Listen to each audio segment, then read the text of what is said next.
Di video ini, beliau mempersoalkan masalah nikmat dan azab kubur.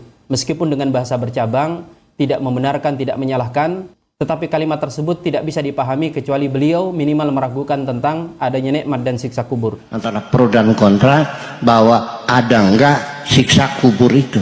Saya tidak mau bertengkar dengan siapapun. Saya tidak membela siapapun.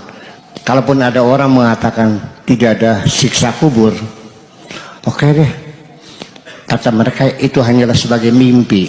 Nah, dalilnya ada tuh. Nah, siapa yang membangunkan kami dari tidur kami? Saya akan memberikan 8 jawaban atas apa yang beliau katakan dalam video tersebut. Yang pertama, hadis yang berbicara tentang nikmat dan siksa kubur itu sangat banyak yang mustahil untuk didustakan, kecuali bagi inkarus sunnah, mereka yang tidak mau menerima hadis Nabi, maunya Al-Quran, atau mereka yang di luar ahlu sunnah wal jamaah. Di antara hadis yang berbicara tentang nikmat dan siksa kubur, Rasul SAW bersabda, laula alla tadafanu la da'autullah azza wa jal an yusmi'akum min adabil qabri masma'ni. Seandainya bukan karena aku ingat bahwa kalian akan saling menguburkan, niscaya aku akan minta kepada Allah agar memperdengarkan kepada kalian tentang siksa kubur apa yang aku dengar. Dan masih banyak hadis-hadis yang lain, termasuk doa yang kita baca dalam tahiyat, kita berlindung dari azab kubur. Mana mungkin kita berlindung atas sesuatu yang tidak pernah ada.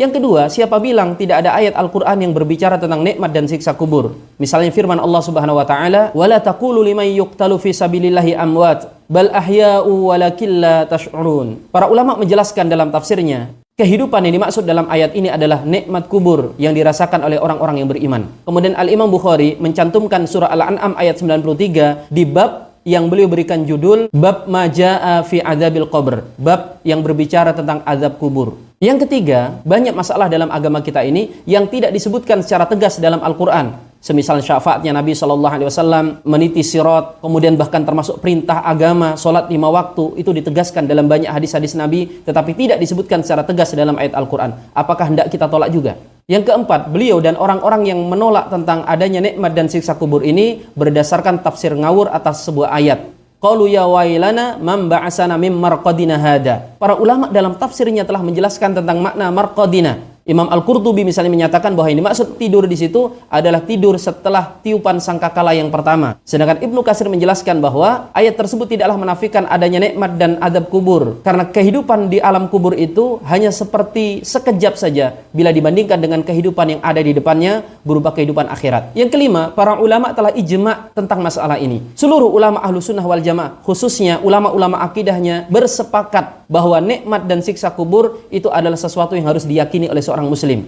Yang keenam, tidak ada yang menolak tentang keimanan kepada alam kubur ini kecuali kalangan rasionalis dari orang-orang Mu'tazilah atau mereka yang tidak menerima khabar ahad dalam masalah-masalah akidah, dan itu jelas bukan pemahaman ahlu sunnah wal jamaah.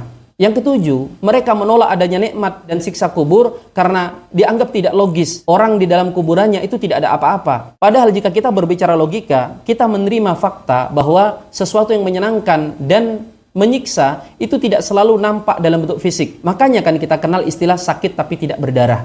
Fisiknya tidak tersakiti tetapi hatinya hancur. Atau sebaliknya, orang secara fisik dia tidak punya apa-apa, hidup terbatas tetapi hatinya bahagia. Yang kedelapan, silahkan kita menolak sesuatu tetapi tegaskan posisi kita di mana. Karena kalau kita tahu posisi seseorang dengan pendapatnya, ya kita tidak akan mempermasalahkan. Karena apa yang dia nyatakan adalah konsekuensi daripada posisi atau pilihannya. Kita tidak mempermasalahkan orang yang tidak percaya kenabian Nabi Muhammad SAW. Kalau dia orang kafir, karena kekafiran dia konsekuensinya adalah menolak kenabian Nabi Muhammad SAW. Kita juga akan bisa memaklumi kalau ada orang mengatakan Tuhan tidak ada. Kalau dia orang ateis, karena keateisannya tersebutlah yang membuat dia memang tidak percaya kepada Tuhan. Itu konsekuensi logis. Anda boleh tidak percaya kepada siksa kubur, tetapi jangan katakan bahwa itu pendapat ahlu sunnah. Anda pertegas saja posisi. Saya Mu'tazilah dan saya tidak percaya siksa kubur. Yang repot itu mengatakan suatu pendapat dari luar ahlu sunnah wal jamaah, kemudian dikatakan seakan-akan itu adalah pendapat ahlu sunnah wal jamaah. Maka sudah barang tentu berkewajibanlah kami untuk membantah dan meluruskannya. Dan akan kami biarkan kalau dari awal mengatakan ini pendapat di luar ahlu sunnah wal jamaah. Dan saya mengikuti pendapat ini. Fair, tidak akan menyesatkan orang-orang awam.